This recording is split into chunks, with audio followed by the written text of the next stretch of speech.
नमस्कार दोस्तों, हिंदी स्टोरीज में आपका स्वागत है। आज मैं आपके लिए लेकर आया हूँ नागराज की एक और रोमांचक कॉमिक्स, नागराज की खूनी यात्रा। यह खूनी खोज का अगला भाग है। लास्ट पार्ट में हमने देखा था कि फ्लोरिडा डॉन पर बंदूक तानकर गोली चला देती है। नागराज चिल्लाता है, नहीं फ्लोरिडा, रुक जाओ, लेकिन फ्लोरिडा नहीं रुकती। हालांकि नागराज फुर्ती से डॉन को पकड़कर जीप के पीछे धकेल देता है और गोलियों से बचा लेता है। फ्लोरिडा गुस्से से कहती है, नागराज, इस कमीने को मेरे हवाले कर दो। यह मेरे पिता का हत्यारा है। सैनगन की गोलियों से मैं इसे भून दूंगी और पिछले 2 सालों की आग जो मेरे सीने में धधक रही है उस सब का बदला ले लूंगी। नागराज तुरंत अपने हाथों से सांप निकालता है और उसी सांप की मदद से फ्लोरिडा के हाथों से गन छीन लेता है। गन लेने के बाद नागराज डॉन से कहता है, डॉन, अब कोई खतरा नहीं है, बाहर आ जाओ। डॉन बाहर आता है और फ्लोरिडा से कहता है, फ्लोरिडा, तुम्हें जरूर कोई गलत फहमी हुई है। मैंने आज तक किसी की हत्या नहीं की। मुझे तो उस इंसान से सख्त नफरत है जो खून को पानी की तरह बहाता है। मुझे बताओ, तुम्हारे पिता कौन थे? मैं तुम्हारी गलत फहमी अभी दूर करता हूँ। लेकिन फ्लोरिडा सुनने को तैयार नहीं होती और तुरंत डॉन पर झपटती है। नहीं कुत्ते, तूने ही मेरे डैडी को मारा था। तूने ही वह खूनी खून का पैकेट मेरे डैडी मेयर फ्रैंकलिन के नाम भेजा था। मैं तुझे जिंदा नहीं छोड़ूंगी। डॉन कहता है, फ्लोरिडा, मेरी बात तो सुनो। जब फ्लोरिडा नहीं मानती तो डॉन उसे जोर से एक थप्पड़ मारता है। थप्पड़ लगते ही फ्लोरिडा होश में आती है। डॉन समझाता है, फ्लोरिडा, खुद को संभालो। मैंने मेयर फ्रैंकलिन का खून नहीं किया। यह काम विलियम का है। फ्लोरिडा चौंक कर पूछती है, विलियम? यह विलियम कौन है? डॉन कहता है, मैं तुम्हें सब कुछ बताऊंगा। फ्लोरिडा। नागराज बीच में टोकता है, लेकिन फिलहाल हमें यहाँ से निकलना चाहिए। जेलर की जीप गायब होने की खबर फैल चुकी होगी और अब वो सबको ढूंढ रहे होंगे। तीनों एक कार लेते हैं और फ्लोरिडा के बंगले की ओर चल पड़ते हैं। बंगले पर पहुंचकर वे बातचीत शुरू करते हैं। डॉन अपनी बात शुरू करता है, फ्लोरिडा, मैंने तो तुम्हारे डैडी को विलियम की मौत का तोहफा भेजा था। मुझे क्या मालूम था कि वह तोहफा मेयर साहब की मौत का पैगाम बन जाएगा। फिर डॉन फ्लैशबैक में पुरानी कहानी बताता है।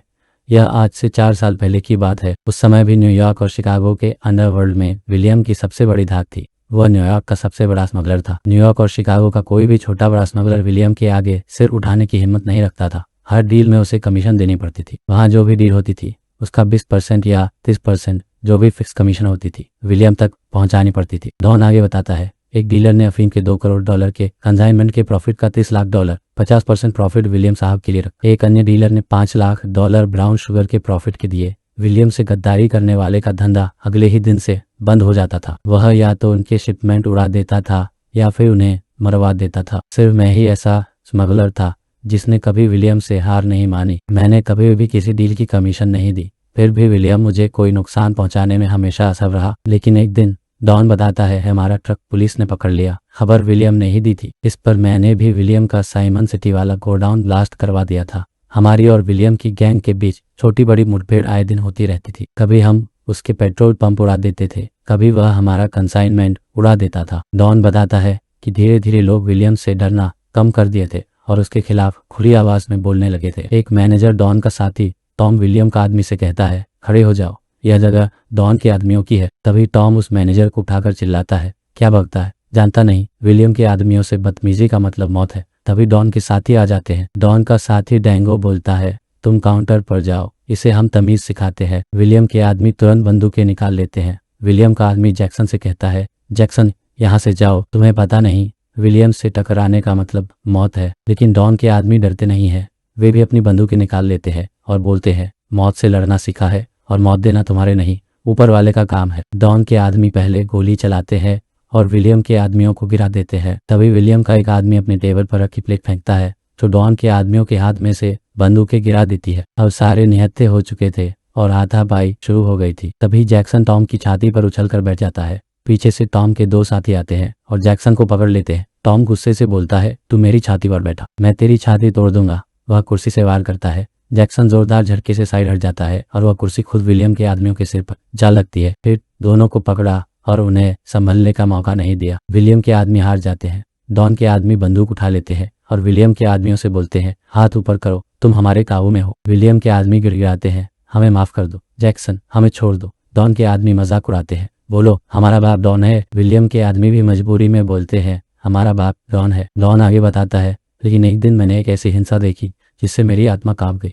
फ्लोरिडा पूछती है, क्या देखा आपने? डॉन बताता है, एक बड़े डिपार्टमेंट स्टोर के 2nd फ्लोर पर हीरो की प्रदर्शनी लगी थी जिसमें मेरा माल भी था। विलियम के आदमी हथियारों के साथ प्रदर्शनी में घुसे और बोले, सब अपने हाथ ऊपर कर लो, बस हमें अपना काम करने दो। सबने हाथ ऊपर कर दिए। लेकिन फिर भी विलियम के आदमियों ने अंधाधुंध गोलियां चला दी। लोग भागने लगे। तभी पुलिस और मेरे आदमी भी उनका सामना करने के लिए वहां आ गए, लेकिन विलियम के आदमियों के पास अत्याधुनिक लेटेस्ट हथियार थे, जिनमें AK-47 और बम भी थे। विलियम के आदमी सभी पर फायर करके वहां से निकल गए। हम उन्हें इसलिए नहीं हरा पाए क्योंकि हम वहां निर्दोष लोगों को नहीं मारना चाहते थे और हमने निर्दोष लोगों को बचाने की कोशिश भी की। उस दिन हमने देखा काफी लाशें बिछी थी। तभी मैंने फैसला किया। डॉन बोलता है कि आज से हम किसी की हत्या नहीं करेंगे और मैंने विलियम के सभी ठिकानों और उसके काले कारनामों का एक वीडियो कैसेट तैयार किया। उसे एक पैकेट में बंद करके अपने एक विश्वास पात्र आदमी को दे दिया। डॉन उस आदमी से कहता है, लो पीटर, इसे सावधानी से मेयर फ्रैंकलिन को सौंप देना। लेकिन वह विश्वास का आदमी बिका हुआ निकला। उसने यह पैकेट विलियम के आदमियों को बेच दिया। विलियम ने उस पैकेट को खोलकर उसमें लेटर बम बना दिया और तुम्हारे घर भेज दिया। वह पैकेट तुम्हारे पापा मेयर फ्रैंकलिन ने खोला और उनकी मौत हो गई। यह सुनकर फ्लोरिडा काफी हद तक संतुष्ट हो चुकी थी। अब उसे समझ आ गया था कि उसके पिता का असली हत्यारा डॉन नहीं बल्कि विलियम है। फ्लोरिडा दृढ़ता से बोलती है, विलियम अब ज्यादा सांसें नहीं ले सकता। डॉन कहता है, मैं तुम्हारे साथ हूँ फ्लोरिडा। नागराज पूछता है, लेकिन तुम जेल कैसे पहुंचे डॉन? डॉन बताता है, मेयर फ्रैंकलिन की हत्या का दोषी मुझे ठहराया गया। अखबारों में मेरी खबर छप गई थी। पुलिस मेरी तलाश में थी और मैं अंडरग्राउंड था। तभी विलियम ने एक समझौते का प्रस्ताव मुझे भेजा।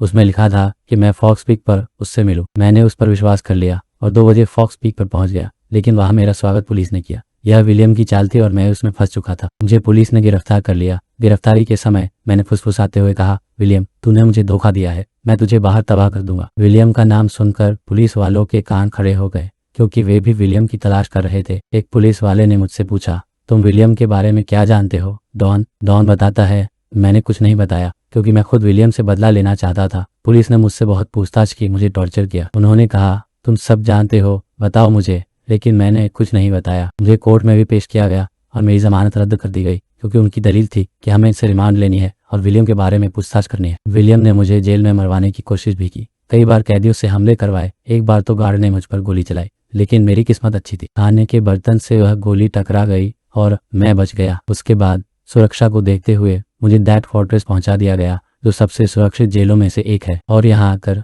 मैं तुम्हारी मेहरबानी के कारण विलियम से बदला लेने के लिए आजाद हूँ। नागराज कहता है, डॉन, तुम 2 साल से जेल में हो और इस दौरान पता नहीं विलियम कहाँ से कहाँ पहुंच गया होगा। डॉन आत्मविश्वास से बताता है, नागराज साहब भले ही केचुली बदल ले, लेकिन अपनी बॉम्बे यानी बिल्कुल नहीं छोड़ता। विलियम का अड्डा है बोस्टन और न्यूयॉर्क के बीच एक विक्ट्री आइलैंड। लेकिन नागराज, अभी तक यह नहीं पता चला कि तुमने मुझे आजाद क्यों करवाया। नागराज बताता है, डॉन, मैं विलियम को खत्म करने आया हूँ। वह आतंकवाद को बढ़ावा देता है और मैं आतंकवाद का दुश्मन हूँ। तभी डॉन अपनी गन से निशाना साधकर मोमबत्ती के बीच में फायर करता है और बोलता है, हाँ, वह काफी लोगों का अपहरण भी करता है और आतंकवादियों को ट्रेनिंग देकर दूसरे देशों में भी भेजता है। लेकिन तुम अकेले उसका क्या कर लोगे? वह यहाँ दूसरी सरकार की तरह है। नागराज बोलता है, मुझे अपने पर पूरा भरोसा है डॉन, और फिर तुम दोनों भी तो मेरे साथ हो। डॉन और फ्लोरिडा दोनों नागराज से हाथ मिलाकर कहते हैं, हाँ, हम तुम्हारे साथ हैं।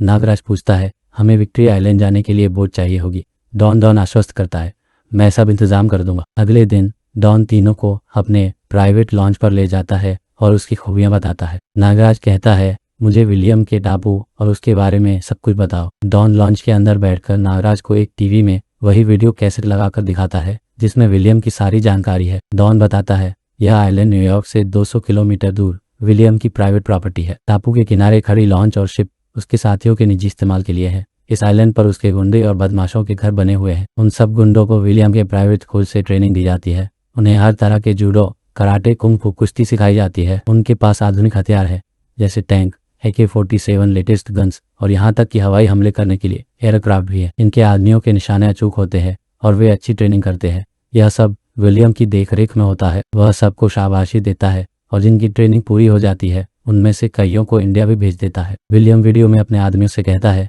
तुम सारे इंडिया जाओ और वहां तोड़फोड़, हिंसा, आगजनी, लूटपाट करनी है और VIP सवार कर रहे विमानों का अपहरण करना है। इसके बदले इंडिया से दूसरे देशों से भरपूर धनराशि मिलती है। मैं अपना एक छोटा सा देश चलाता हूँ। विलियम आगे कहता है, वहां पे जाके आपस में सांप्रदायिक दंगे कराओ, वह उनकी कमजोर नस है। वहां जाओ और चारों तरफ आतंक फैला दो, जिससे दूसरे देशों में भी हमारा कंट्रोल और डिमांड बढ़े। सारे आदमी बोलते हैं, हमें मालूम है बॉस, हमें वहां जाके क्या करना है। डॉन बताता है, टापू के 3 तरफ रेतीला तट है, जहां इतनी अति सुरक्षा व्यवस्था है कि समुद्र की कोई मछली भी गार्ड की निगाहों से बचकर टापू पर नहीं आ सकती। पूरे आइलैंड पर कड़ी नजर रखी जाती है। चौथी तरफ एक पहाड़ी है इसी में कहीं विलियम का हेडक्वार्टर छुपा हुआ है। हेडक्वार्टर में काफी सारे गन सप्लाईज और आर्मरी भी वहीं है। वीडियो कैसेट में आगे दिखता है, यह है ब्लड रूम, हेडक्वार्टर में बना सुरक्षा का सबसे बड़ा साधन। इसमें मिसाइल लॉन्चर लगा है जो समुद्री और हवाई हमलों से बचाता है, और पहाड़ी के ऊपर लगा हुआ है रडार, हर खतरे को भांप लेता है। विलियम के ख्याल से रडार पर नियुक्त टैलो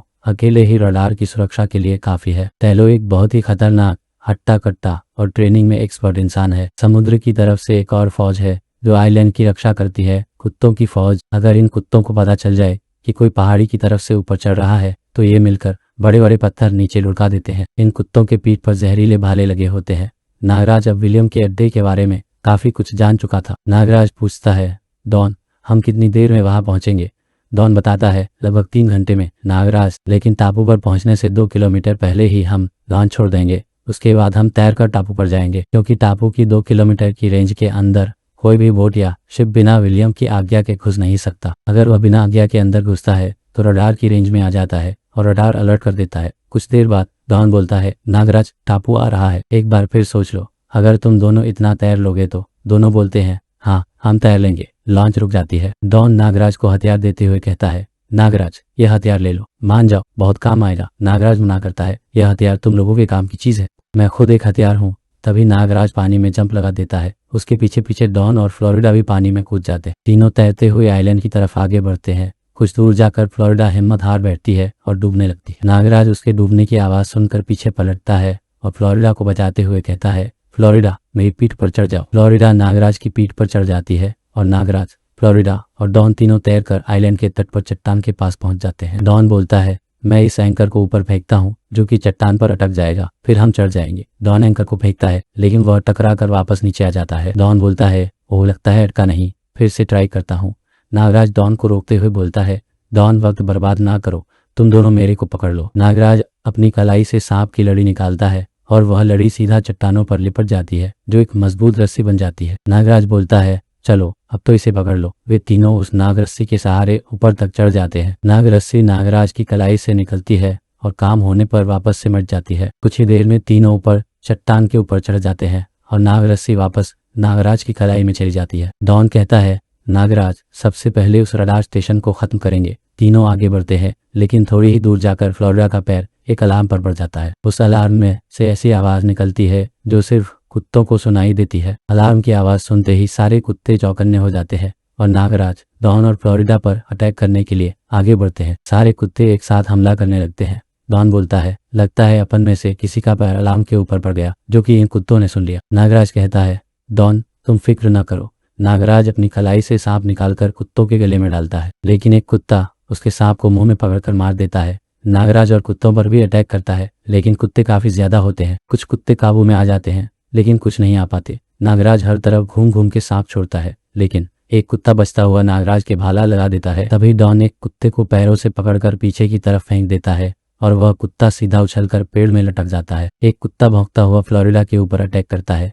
जैसे ही वह फ्लोरिडा को काटने वाला था, नागराज उस कुत्ते के भाले की बेल्ट खींचता है। बेल्ट खुल जाती है और भाला नागराज के हाथ में आ जाता है। नागराज उसी भाले को कुत्ते के पीठ में घोंप देता है और कुत्ता वहीं मर जाता है। नागराज उस कुत्ते को भाले से उठाकर नीचे फेंक देता है। बाकी आधे कुत्ते डरकर भाग जाते हैं। नागराज का यह खतरा टल चुका था। आधे कुत्ते या तो मर चुके थे या फिर भाग चुके थे। वहीं रडार की रक्षा कर रहे टैलो को शक हो जाता है, अचानक ही सारे कुत्ते चुप कैसे हो गए। नागराज, डॉन और फ्लोरिडा तीनों छुपते हुए रडार स्टेशन की तरफ आगे बढ़ते हैं। डॉन बताता है, नागराज अगर टेलो ने किसी भी तरह कोई भी खतरा भांप लिया तो वह अलार्म बजा देगा। नागराज बोलता है, तुम फिक्र मत करो, मैं संभाल लूंगा। टेलो अपनी दूरबीन से चारों तरफ देखता है लेकिन उसे कोई कुत्ता दिखाई नहीं देता। टेलो सोचता है, अरे सब कुत्ते गए कहाँ। तभी टेलो की नजर उस पेड़ पर जाती है जहाँ डॉन ने एक कुत्ता फेंका था। वहां पर एक कुत्ता भाले में लटका हुआ टेलो को नजर आता है। इससे पहले कि टेलो कुछ बोलता, उसे अपनी दूरबीन में सांप दिखाई देता है और वह सीधा सांप टेलो की गर्दन पर लटक जाता है।